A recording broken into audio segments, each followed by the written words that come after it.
네, 내일도 필식 시간입니다. 어제 시장 막판의 반등이 좀 나름의 큰 의미였다고 생각을 했는데 진짜 바닥이 아니라고 이야기해 주셨고 또 오늘 시장도 다소 좀 아쉬운 흐름이었습니다.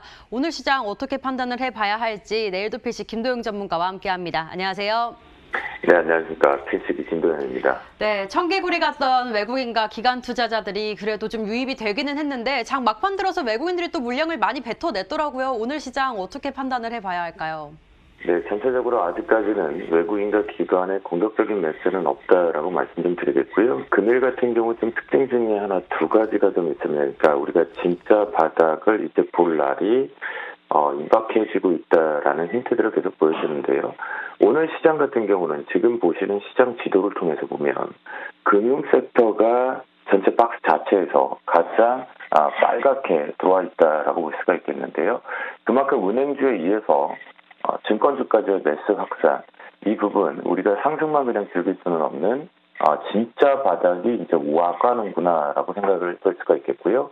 두 번째로 또 파악할 것 중에 하나가 금일 같은 경우에 최근에 좀 그런 이슈들이 없었죠. 그런 가운데 우선주들이 아주 급하게 조금 움직였습니다. 특히 보시면 한양증권, 크라운제가 우선주, 하나우, SK증권 우뿐만 아니라 상승속도에서도 유일제약, 하나투자증권 등과 같이 우선주가 지금 개별적으로 기존 우선주하고 다르게 급하게 또 움직임이 양상이 있습니다. 그러면 이 두 가지를 우리가 그동안의 확률 데이터를 놓고 판단해 봤을 때 시장에서는 상승이 마무리되는 해석들을 좀 하고 있었죠. 그런 부분에서 지수 쪽에 놓고 판단을 해봤을 때 역시 선물시장 쪽으로 들어가서 판단을 하겠습니다. 보시면 오늘 눌림 정도까지는 있었습니다. 조금 확대를 해본다면 오늘 저점 부분까지는 어제의 상승세를 훼손하지 않겠다라는 힘들을 보여주었고 업종 대표들 쪽으로도 매수는 있었는데요. 하지만 어제 시장의 하락을 제한한 뒤에 상승을 유도했던 삼성전자가 오히려 시장을 막고 있다라는 거 반드시 체크해 볼 필요가 있겠고요. 앞에서 말씀드렸던 두 가지의 업종 섹터들을 놓고 판단을 해보면 요거는 잠시 진짜 바닥을 만들어 가기 위한 마지막 오파 진행에서 기술적 반등으로 지금 판단이 되고 있습니다. 그리고 아무래도 오늘 이제 실제 좀 더 확대를 할 수 있는지를 저도 방송을 준비하면서 마지막 분에게 얘기했던 이유 중에 하나가 시한부로 걸려들었던 미국발 부양책, 오늘이 시한부죠. 디데이 부분인데 극적 타결할 수 있을까라는 물음표가 좀 있었습니다.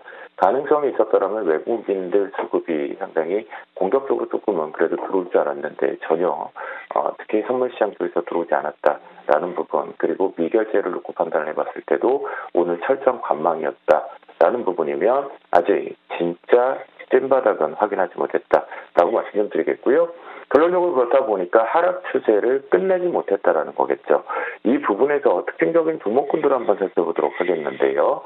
일단은 우리가 현대글로비스 그리고 모비스에 이어서 다시 이제 현대건설기계가 그동안은 두산인프라코에 대한 M&A 부분으로 계속 해석이 됐었지만 다른 이슈를 만들었죠. 친환경 골쌓기 부분에 새로운 신사업 쪽에 특징을 가져가겠다라고 표현을 되면서 앞에 고점에 이제 정확하게 따져본다라면 한 세 가지의 고점이겠죠. 1, 2, 3 고점에서 막판까지 물량을 잡아먹어서 올렸기 때문에 추가 반등을 기대할 수 있는 시장의 또 다른 방어 매수세 업종이 좀 들어와 있다라고 볼 수가 있겠고요. 긍정이겠죠. 두 번째 쪽으로는 어제의 악재 부분이었던 우리가 메디톡스를 표현을 했다라면 이제 휴젤이 다시 중국 시장에 대한 허가 계속 이제 노출이 좀 됐었죠. 그 부분과 함께 반사이익 쪽으로 다시 해석을 했다라는 부분입니다. 그럼 시장에서는 사실은 네 가지 종목하고 특징으로 반사이익을 해석을 하는데 그중에 대장 역할을 여전히 휴젤이 하고 있다라는 점. 그러면 제한적 상승이 있다라는 것은 이 앞에 고점 부분을 확인해 보면 되겠죠.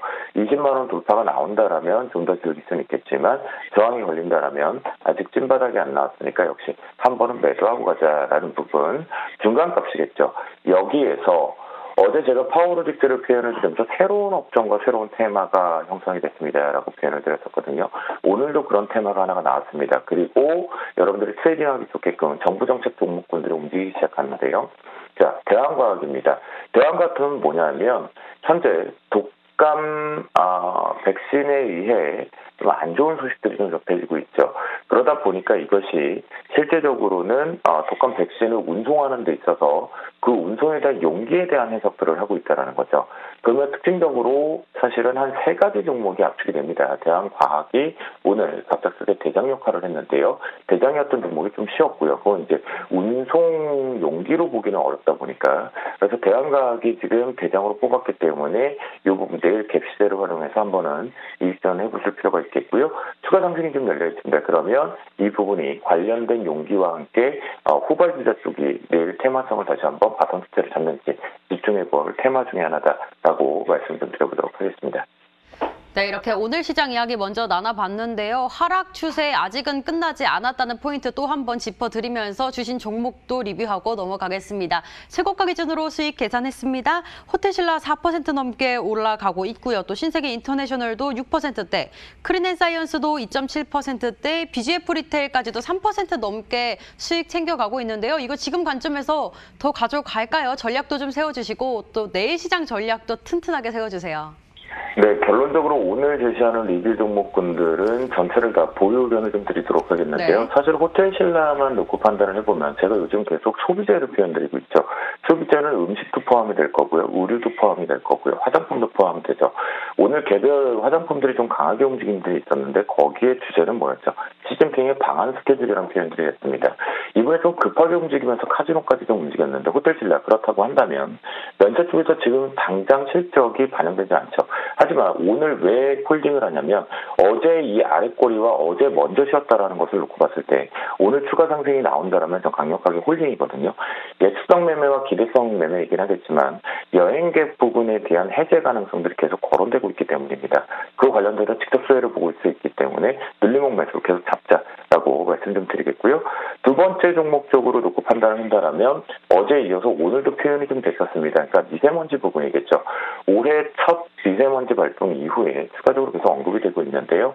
사실 뭐 마스크 쪽 같은 경우는 수출 완화 부분 해석도 좀 있겠지만 실제 이 필터와 관련 쪽으로 전방위 쪽으로 잡혀있는 크린앤사이언스 계속해서 늘림목 매수를 좀 끌고 올라가자.